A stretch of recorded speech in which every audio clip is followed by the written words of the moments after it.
we're so resilient as people. And part of that is we have to be laughing with each other to be able to even keep going another day. That's the fact, man. If you're not laughing, the joke's on you. To me, the goal of this show, this endeavor, is to get anybody at any point in their life to check in with, what do I give a damn about? And then feel like they have the agency to endeavor to make a difference on something in their community. The people you should know in the show, people you should know, are people you could be. Yeah. Sarah is hunkered down for another one of our unforgettable, unscripted, unwarranted conversations. Mary Sullivan is here as well. She's walked away from the control center to, I can't decide if you're here to contribute or supervise. Both. Great.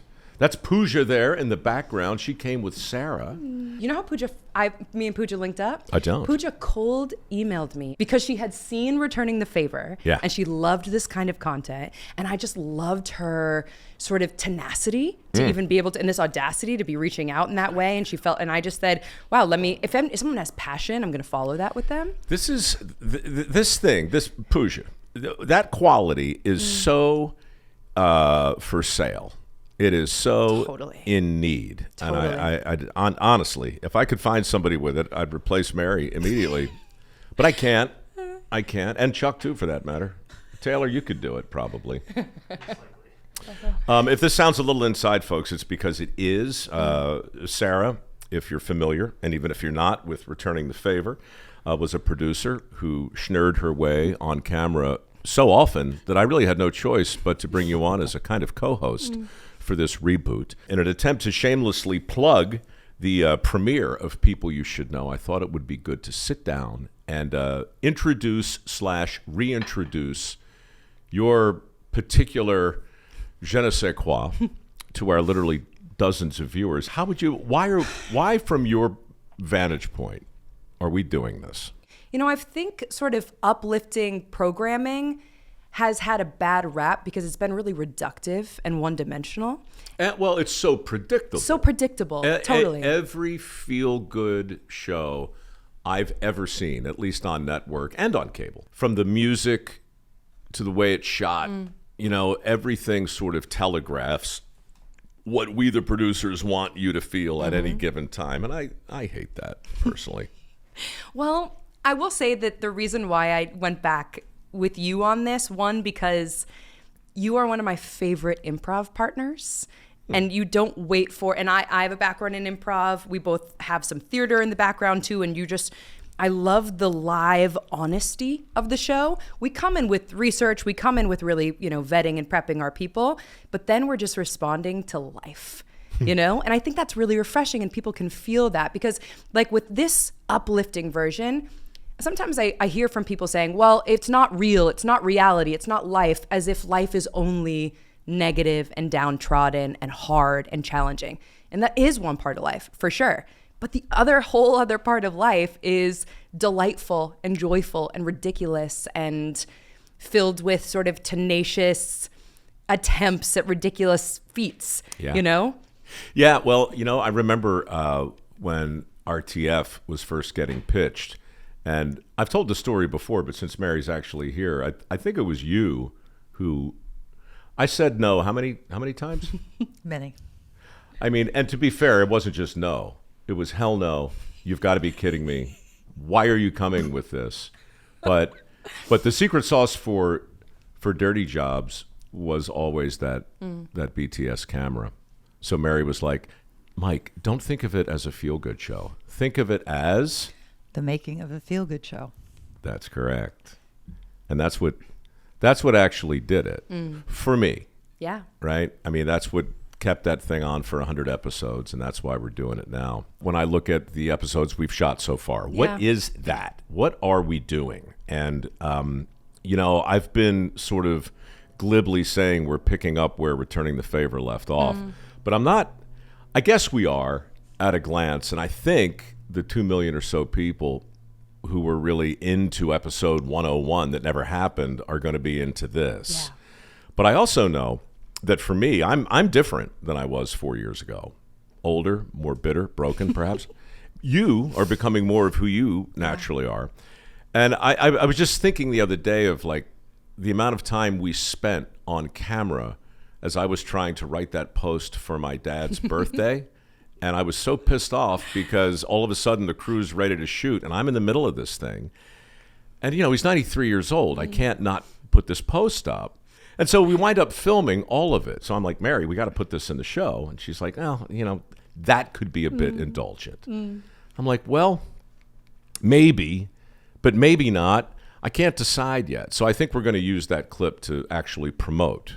And I'm only mentioning all of this because it's an insane way to think about creating content. But I really think the future has to be some weird combination of genuine reality and an actual mission. And we've got that. I mean, the first 6 people we've profiled, I think are really, really solid. Yeah. And I think by and large, the country's going to fall in love with them. If not you and me.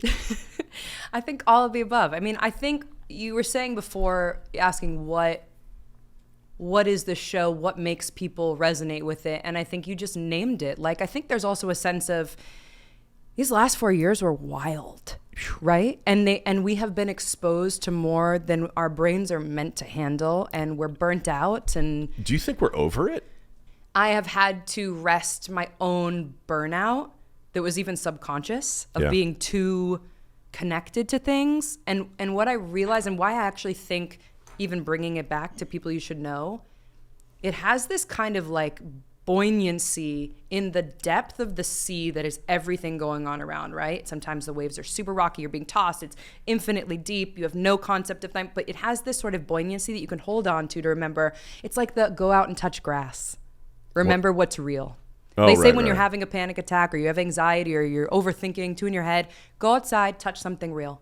Touch a tree, touch grass, recalibrate. And I think there's something, I know there was something with returning the favor, and I know now, as people who care about real people and everyday people, right? Yeah.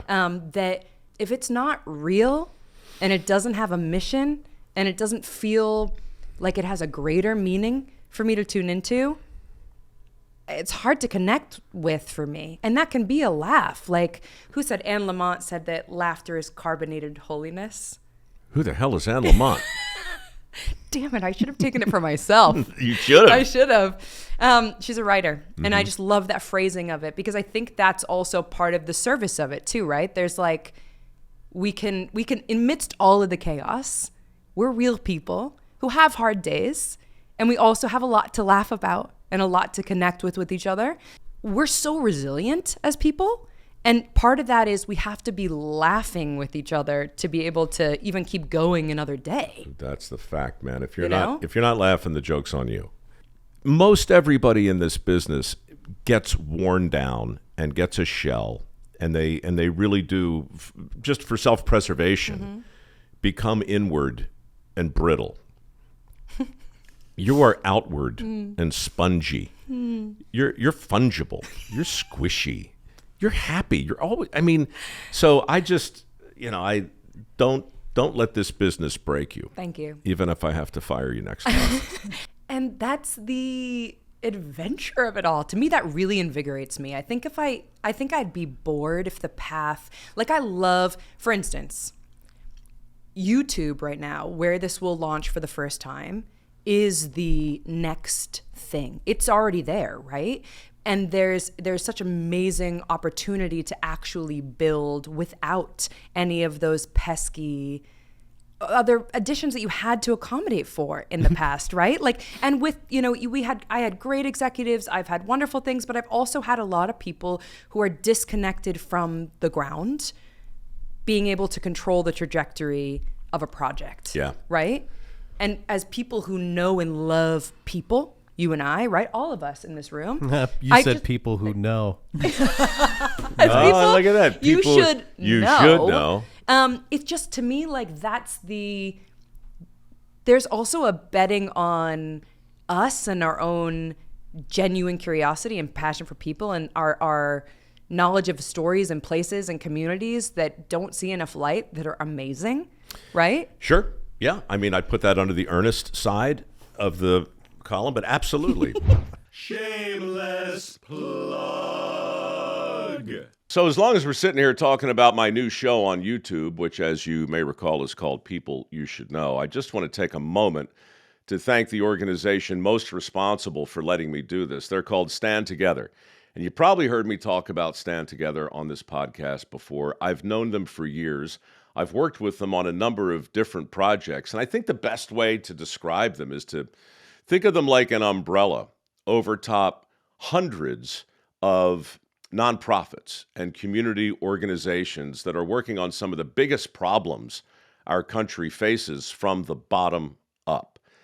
That's really what Stand Together is all about. And honestly, that's what People You Should Know is all about too. That's what Returning the Favor was all about. We were looking for people with solutions from the bottom up. Look, I'm not trying to pick a fight with the government, but real change usually doesn't come with a .gov behind it. It comes from real people in real communities doing things that actually move the needle. I'm going to introduce you to a bunch of those people as we move forward with this show, but I've got to tell you, it just wouldn't have happened without my friends at Stand Together. You can learn more about them, and I hope you do, at standtogether.org. Just take a look at all of the different ways they're betting on regular people from sea to shining sea.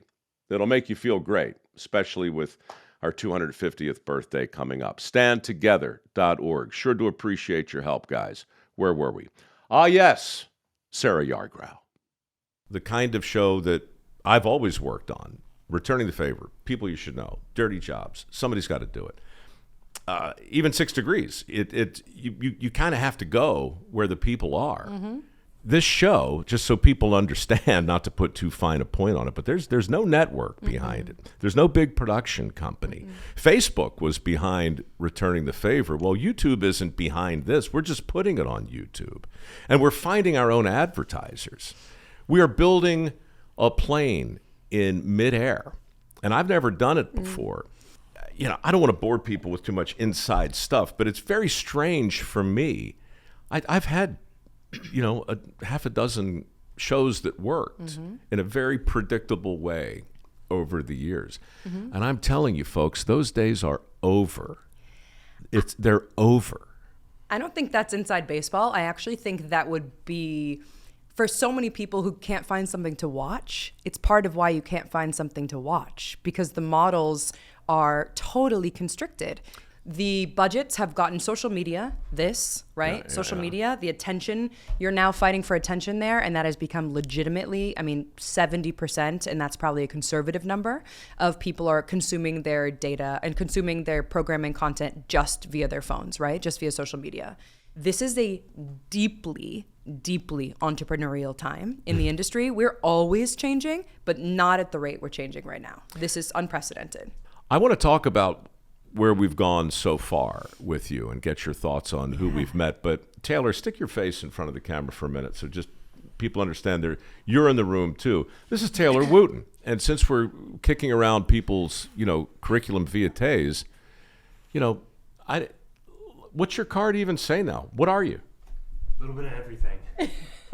Yeah, it's laughable. There he is on a poster where I met him 10 years ago. Yeah, he was shooting a commercial. Yeah. Material for the foundation. Yeah. He was doing were you actually shooting or were you behind the scenes? No, he was shooting a camera. Yeah. You looked, because we made that up on the spot and we didn't have an actor. And you looked at him and you're like, "Hey, can you come over here?" Yeah, nice hair. I said, "Your hair looks pretty good." And I wanted to make up a recruiting poster that was the opposite of the college poster that I had in, when I was in high school. But the point is, Taylor's like, "Yeah, sure, man." So he puts on this outfit that just didn't wardrobe. It doesn't really fit him. He didn't care. And he just stood there and smiled. And now that thing's hanging in, thousands of schools all over the place. But the point is, he's not a model, except he was on that day. Hey. But his before picture. But you were also cutting a movie at the time, weren't you? Yeah, I was working on lots of other projects, a lot of TV commercials at the time. Yeah. So, look, I'm just making the point. All right, you can get out of the shot now. That's enough with your face and your hair. Anybody who thinks that they can put the one thing on their business card and get away with it had better be an accountant. Yeah. Because I don't think there's anything else. And I actually think that's going to be collectively so reinvigorating for all of us, because we are all more than one thing, right? And sometimes you just, if your book is going to be so short that you have like 2 or 3 chapters, that's your prerogative. But I love to be, I mean, you can be, that's the exciting time of being alive right now too. You have to be, and it means you can be so many things. I mean, I find that really, really liberating as a subject. So what kind of book are you? Are you a novel? Are you a... I'm a very thick book. There's a poetry line that I love. It's John O'Donohue. And I'm going to paraphrase it a little bit, but I want to live like a river flows, dazzled by the bend of its own unfolding. So the sense of never, and that's not correct, but just Google John O'Donohue. I'd like to live like a river flows. And I just love that, because I think what freedom feels like to me is not fully knowing what's next. You know, like that to me is actually like a sign of good health. Every time I've said yes to things that felt like they were outside of my plan, my life has gotten so much more interesting. So you had a plan. I had a plan. There was a little while where, so I went to theater school. I went to an art school, and I was in theater, and my track was musical theater. And I was really good at it. Mm-hmm. I was pretty good at it. I had some incredible Fagin cane work. Fagin, she's referring to, I believe, Oliver. That's right. You played Fagin? I played Fagin, a Jewish trope. Jeez. And I just loved theater so much. It's still the thing I sometimes mourn in some way. I have this sort of duplicity of this other parallel life that I sometimes wonder, not that I could do this again. Sure. But there'll be no money. There'll be no money. Exactly. But I'm like, hey, what's the difference between this life I've chosen now? No. But I loved theater but then I went on and I got my master's degree in social anthropology. And my focus in that was on conflict resolution and how to use humor, inject humor to create sort of bridges of intimacy. So contract negotiation, hostage negotiating with songs. Yeah, but make it a musical. I just loved, and I think what I loved is getting to dive into another person's point of view, another person's lived experience. I love this idea of really understanding how to communicate with people, all the subtleties, all the words that go unsaid, right? The biggest illusion of communication or the biggest misconception of communication is the illusion that it happened, right? All problems are communication problems. They are. Carnegie. But that was my path, and that's where I got, I was applauded for that, rewarded for that. I loved that. I grew up in a theater home. That was sort of a prerequisite for being a human in my house. When did you know that the audience was a thing that you wanted to please? Oh, my gosh. 4 years old, 5 years old. I knew I think it was also this brushing up with this power that you feel when you can shape a room reaction.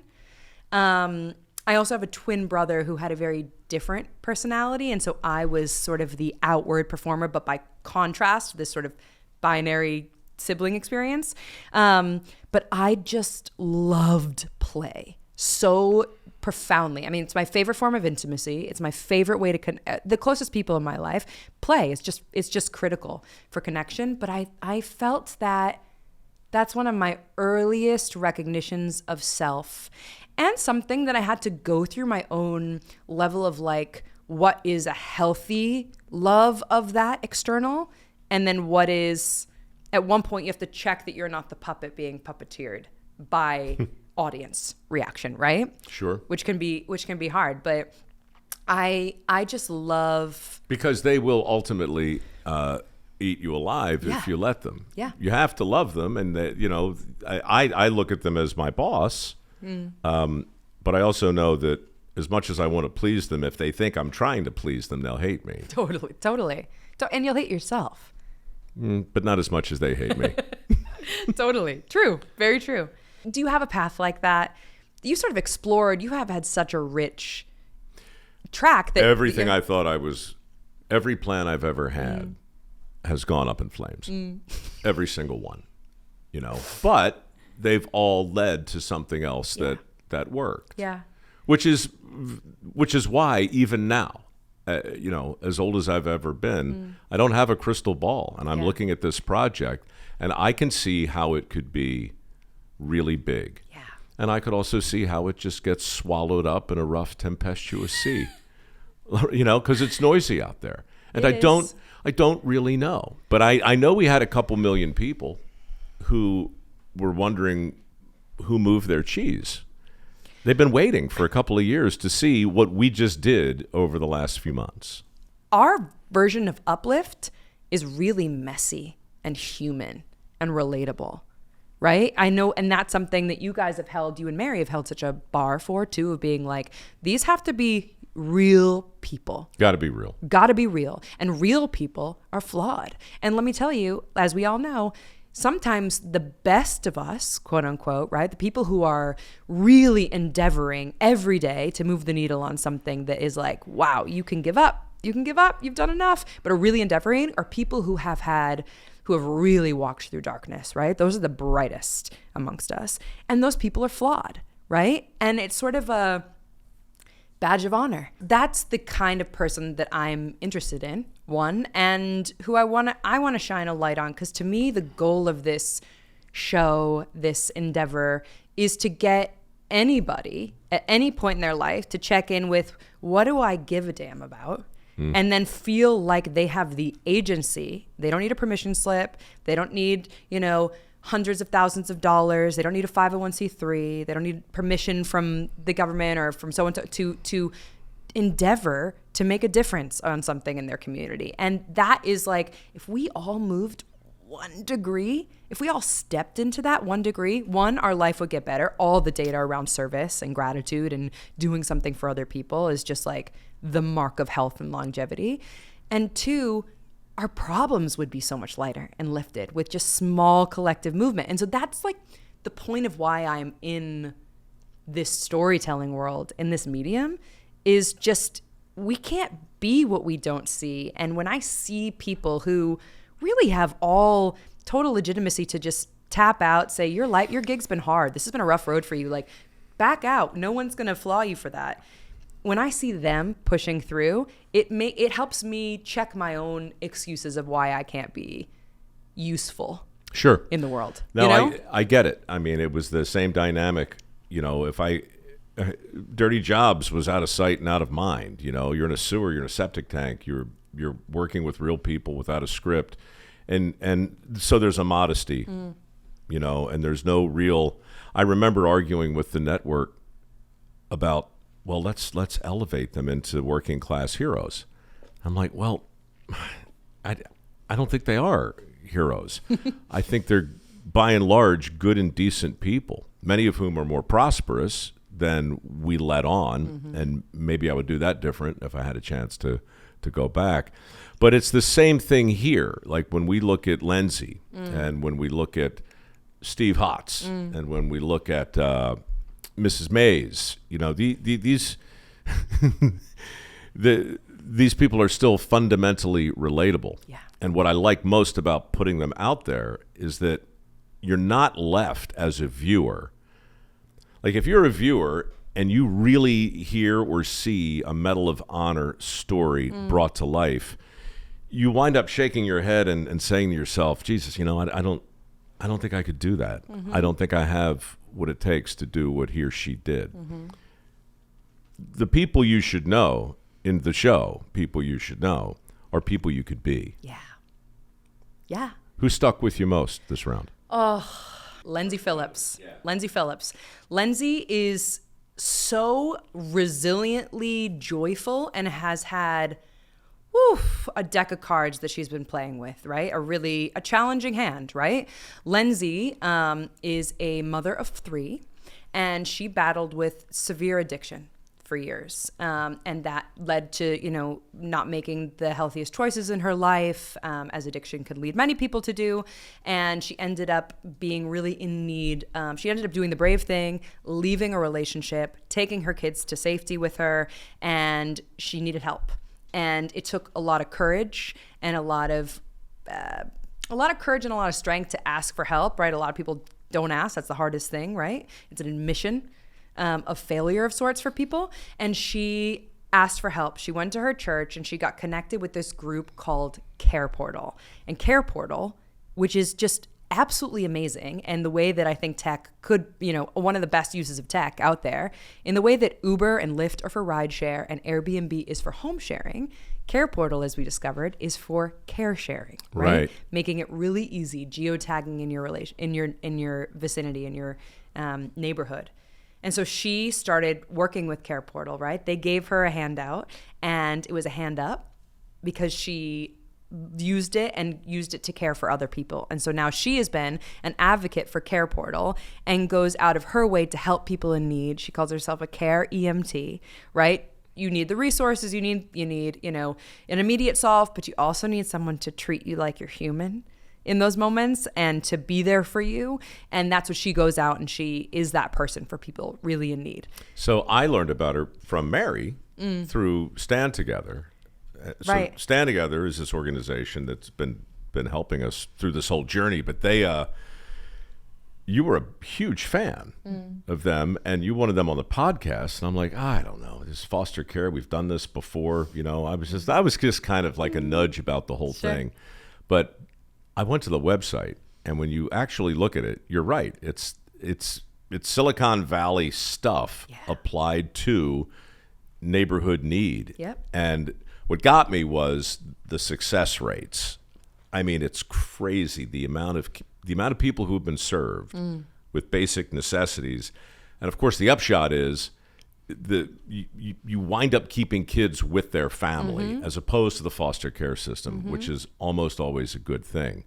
Totally. So it was a great opportunity to meet a totally relatable woman. Yeah.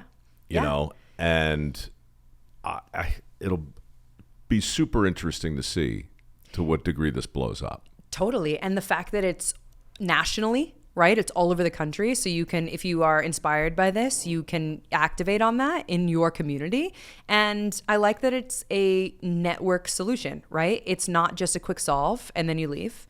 It's a continuous, reciprocal ecosystem. Yeah. That fuels itself. And that to me is the mark of real solution, right? You know what I love? When you drag your fingernails on the table like that, you can see Chuck's eyes cross a little bit.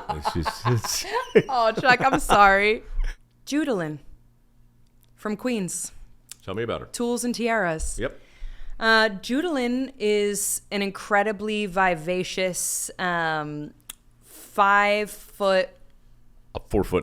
4'9", exactly. A generous 5 giant of a spirit who actually wanted to be a superwoman when she was growing up, and she looked at her particular set of circumstances, right, and what is the best use of her cards that she's been dealt, and she played them to be just that, and went into the form of being a plumber, and she realized that, she says, instead of a doctor, I'm the person you need most urgently.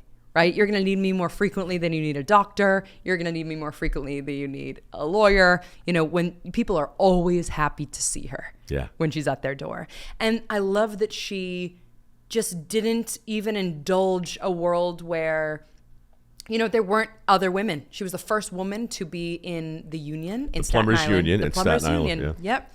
And I love that she just was not deterred by the fact that to make a door, she's going to have to run at that wall a couple of times, right, before she can punch through it.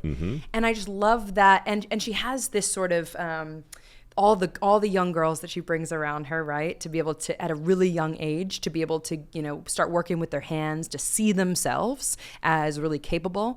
as plumbers and as builders, and how it just also reappreciating at a young age. Like, I love anyone who's also teaching kids at a young age to sort of look around and recognize how fundamental behind every one of these walls. Yeah. A plumber has been here. My life is easier because a plumber and its artistry and mastery. And she was just so vivacious and funny and playful, and she doesn't take life too seriously, but yet takes it dead seriously. She takes her work pretty seriously. Yeah. Her organization is called Tools and Tiaras. So she's basically making a more persuasive case for this specific vocation to young women. Yeah. And obviously that's Microworks 101. You know, she's one of my favorites too. But can't wait to get behind that one. Mary, what about you? You've been on all these with us so far. We got 6 coming up. Is there one that sticks with you most? Well, yeah, Judaline was great. And Danny, because I was really behind that organization. Yeah, explain what it is. Yeah. Danny and his incredible wife, Becky, started an organization called TACT, which is an acronym for Teaching the Autism Community Trades. And Danny was, he had an interesting trajectory, right? Talk about interesting trajectories. Grammy Award-winning musician, singer-songwriter, taught music to inner city schools in Nashville. All that shifted when his son was diagnosed with autism. Right? And Dylan. And I love that because that's sort of a through line for all the people that we feature, for anyone we feature, whether it's returning the favor or all the people from People You Should Know. There's one circumstance that changes their trajectory, right? The inciting incident. Exactly. Denouement is the end? Mm-hmm. Okay. So not quite there yet. Well, that'd be the Deus Ex Machina. Deus Ex Machina, yes. So Danny comes from a long line of tradesmen. He's like 4th generation tradesman. He recognized that his son Dylan, who was diagnosed, was really, really, really. He wasn't able to vocalize. He wasn't able to, he wasn't verbal. He wasn't learning in the same rate or the same way that other kids his age were learning. But he was incredibly good at building and rebuilding things and sort of very tactile. And he realized that there is incredible limitations for this entire community called the neurodivergent community, right? Because just really, which is a fancy way of just saying you think outside of maybe a neurotypical way, dyslexia, ADHD, autism. The spectrum. The spectrum, exactly. Which is just a refreshing way to look at everyone's brains work differently. And he comes from a really strengths-based look at it, right? Where it's like you can look at where someone's flaw is, or you can say, what is the thing? If a bear thinks it's a fish, it's going to be miserable. If a fish is being treated like a bear, it's going to look like, it doesn't know what it's doing and it's not capable. And when the fish meets the bear, it's a bad day for the fish. It's a bad day for the fish. Exactly. People say that all the time. With Danny, I love everything is a why not? Why can't you do this? These are kids who would never have been given a power tool, in any other context, being handed power tools, saws, being said, yeah, you can learn this. You can do this. You can do this. And in fact, maybe you're actually incredibly skilled at doing this. And I just love he's creating this very on the ground, sort of small-based community solution to a really big problem, which is that the huge amount of people who are going to be leaving the trades, right? What is the number at this point? Well, 5 for every 5 who retire, 2 come in, and it's been that way for about a decade. Wow. And it's, demographically, it's only going to get worse. Yeah. And of course, all the stigmas and stereotypes that are making recruiting impossible.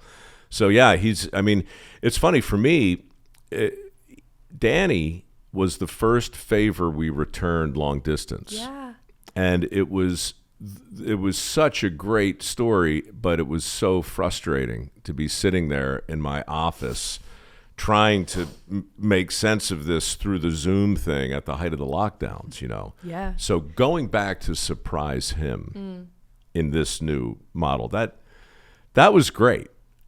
Yeah, they're the best. It's like with anyone that we feature, these have to be people who are doing it with or without the camera rolling, right? In fact, we're often slightly inconvenient to them. Slightly? Our presence is slightly inconvenient. Oh, God. I know.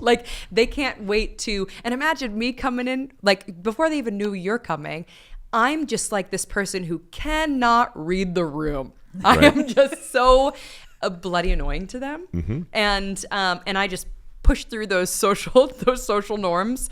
And You're like Mary Poppins. You slide up banisters. I like to try. But they're, and the best thing is too, like you get to go into, and I think the way that our show and what I love listeners to even, when they can appreciate when they watch this is not us coming in as a TV crew, us telling you what you need in your life, and we're going to solve this problem for you.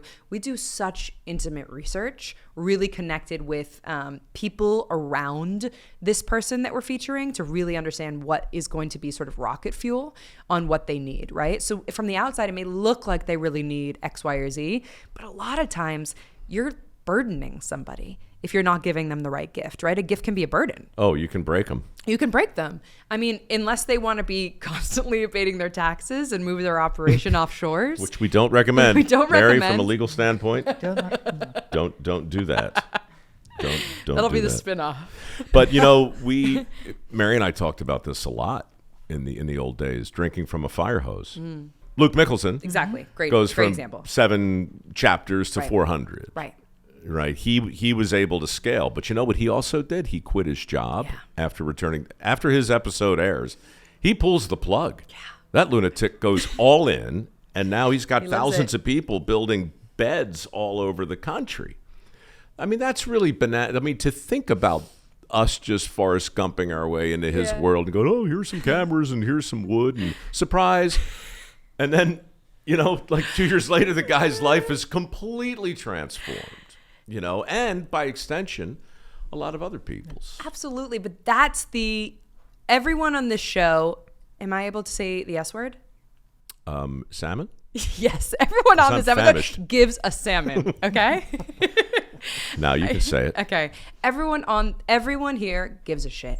We Yep. really like people. We respect people. And so that people can feel what's real out there now, and I think that's what's drawn them to this show. And we would never work on anything that's not real. There's plenty of other things I could be happy doing. I could be a novelist in the woods in maybe one chapter I All will right, be. look, that's weird. And look, I for the avoidance of doubt, I have worked on some things that aren't real. Yeah. A lot of things. Yeah. I've for 15 years I worked in this nonfiction space, which which is not nonfiction, right? I've worked in the reality space, which is kind of the opposite of reality.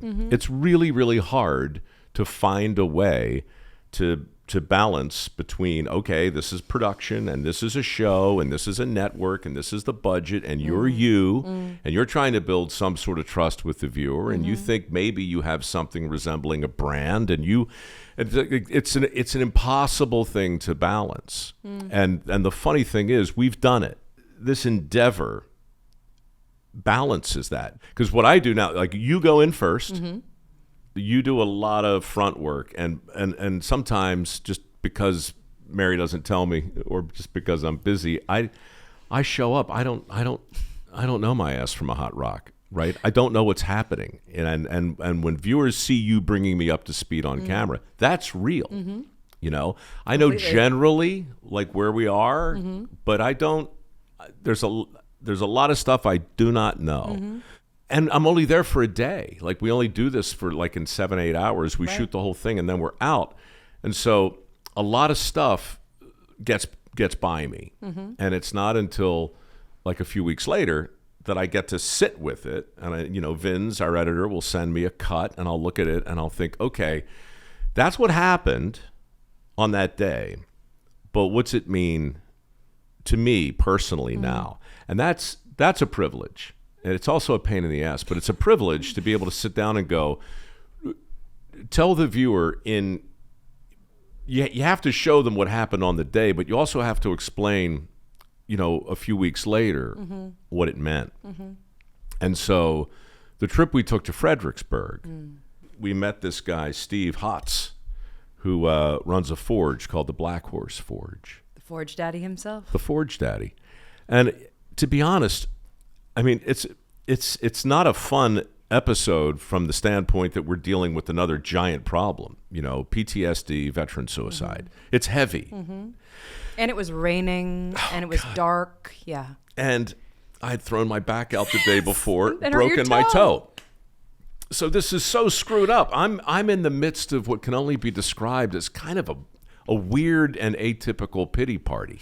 In fact, the episode opens, I tell you about the time I broke my ankle, apropos of nothing, 4 years earlier, just because I couldn't believe we survived the plane ride. I thought the plane was going to flip over. So by the time you picked me up, I'm out of the plane. I'm shaky. Mary's looking at me like, look at us, we're still alive. This is very exciting. And my toe hurts and my back hurts. And I just wind up going down this weird rabbit hole of self-involved pain. Meanwhile, we're about to talk to a guy who's in the business of saving lives because, 17 vets, more or less, per day, punch their own ticket. So it's like, okay, weeks later, when you look at that, like in the old days, I might have been like, all right, we have to cut all of my ridiculous tertiary blather out of this thing or lean into it. Yeah. And that's interesting. And that's honest. No, it's honest. Right? Yeah. Like, that's incredibly honest. And it ended up being a really, I think when it's honest, and it doesn't always hit like this, but 9 out of 10, I bet on when you take the more authentic path and you lean into it and you really lean into it, you can see more complexity, you can see humor in it, you can see all of that. It's way more relatable, and it ends up kind of illuminating this path that I think that became a really interesting inroad for other people to empathize with why these guys are in pain day in and day out, right? Agonizing pain. Constant pain that we would cross our eyes, right? Like it's just, it makes you feel insane, right? It makes you feel out of your body. And that's a driver for why some people say, I think I can't, if life feels like this, I don't know if I want to live that, right? It's so powerful. And so the relatable pain and agonizing, if not pathetic in category of hurting your toe, right? There's nothing that makes you feel more like a man when you stub your toe, but there's a lot of nerves there. But it's tough to complain about your toe to a dude with no legs. But you're allowing, I think you allow the audience then to relate to what pain might feel like in their life, and then imagine that was cranked up. Well, I hope. Look, I mean, for me, it's micro, macro. There's going to be some micro in all these episodes because, well, there I am. But what Steve has done, and this is something I think is really going to resonate. I hope it does. I'm proud of it. But we've profiled probably a dozen different organizations who take non-traditional approaches to combating veteran suicide. Yeah. I mean, I've been in the swamps of the Everglades, hunting pythons with these guys. And I've been in Indiana at Jason Sademann's place, putting together old motorcycles. There's so many ways to help get these men and women out of their own head and focused on something bigger than themselves. But nobody's batting 1,000 except this guy. I know. This forge that he's built and the way he healed himself, right? This is an interior designer who quits his job, joins the army, loses an eye, breaks his back, comes home, and rather than start sketching dresses and interior designs like he used to do, now he's making knives. And now he's literally forging knives, and he realizes he's probably going to be okay because there's something so transformational about the business of forging. So he opens up his Black Horse Forge to other vets. I mean, it's been years now, but he's got like 22,000 have come through. It's insane. 22,000, 0 suicides. Right. So look, folks, I mean, if we're looking for a place to land the plane, that's close to where it is. We're looking for people you should know. Steve Hotz is one of them. You'll meet him. You'll meet him soon. And what he's done, it ought to be headline news. And what I did on that particular day was so inconsequential. and self-involved that the only sensible thing to do is to jam it all together. It's a good one. It's a great one. Another thing that I think that makes people you should know really different and really special and sort of rebellious in a fun way, so for the viewer to understand, is we're also connecting people to they get tapped into our entire network. And then we get to have this huge amplifying domino effect, right? Of people who are not waiting around to be granted permission and who have resources that they can share and who can, put their, like we had Luke Mickelson that you cited involved in our very first episode. Sure. Right? Because that was a need of hers. It made sense. And you're able to sort of jump in and have this amplifying effect, which I just think is so badass and invigorating. Well, it's 6 degrees of decency. Yeah. Basically, I think it's the power of the show. Mm-hmm. People really get it. You're trying to highlight people in the community that are solving the community's problems.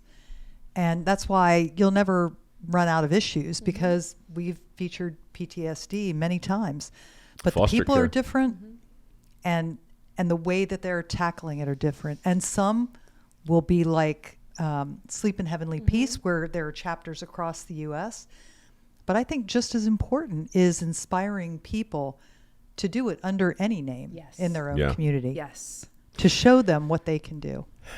Yeah, it's back to the humility thing. And sometimes it's almost, from the sublime to the ridiculous. I'm thinking of Mrs. Mays. I don't know what's, you'll meet Mrs. Mays. She's a radical street librarian in my hometown of Baltimore, And I don't know how a woman comes to the decision to dress up like Little Bo Peep and go to the neighborhood where they shot The Wire and give away books to kids who would otherwise not have access to them. But, when somebody takes it upon themselves to try that, well, hell, the least you can do is show up and get Taylor to point a camera at them and see what happens. It's contagious, though, to be around these people, right? It gets you sort of off your own butt to get out into the world. Because I just think, there's so many, you don't even have to have studies. It's a lived experience, right? Of when you are endeavoring something that's passionate and meaningful. And we need all hands on deck. Whatever you're actually lit up by, go that route. Don't try and force yourself to be, she's really lit up by literacy, really lit up by solving those problems, and wants to go to spaces that were not being serviced. From the bottom up. From the bottom up. And that's true. Again, I'm just going to reinforce this because the data is so immense. If you want to live a long, satisfying, nourishing life, right? It's not happy every day in and out, but it's nourishing and you feel content with it. A lot of your life is going to include service, right? It's like you see people who have the veil lifted as they get into, as a bad thing happened to them, but actually was the portal into this other space. And we can do that without having the bad thing have to happen to us yet. And you can do it in a small, tiny way. You're not, you can do it with 1 hour a month. You can do it with, sharing some extra profit you have. You can do it in advertising something on your platforms or your channels or however you actually authentically want to show up. Like, this is what that show also gives. It makes you feel too like, the world's not a complete dumpster fire, right? My species isn't a total disappointment. Yeah, but I think that's a big thing to offer. That's a big buoy to offer in a sea where, the headline making machines that is anything on TV at this point, news, all of that's meant to keep us all sort of in our, paralysis of what's happening. You can say, yeah, that's real. And so is this. It's also real.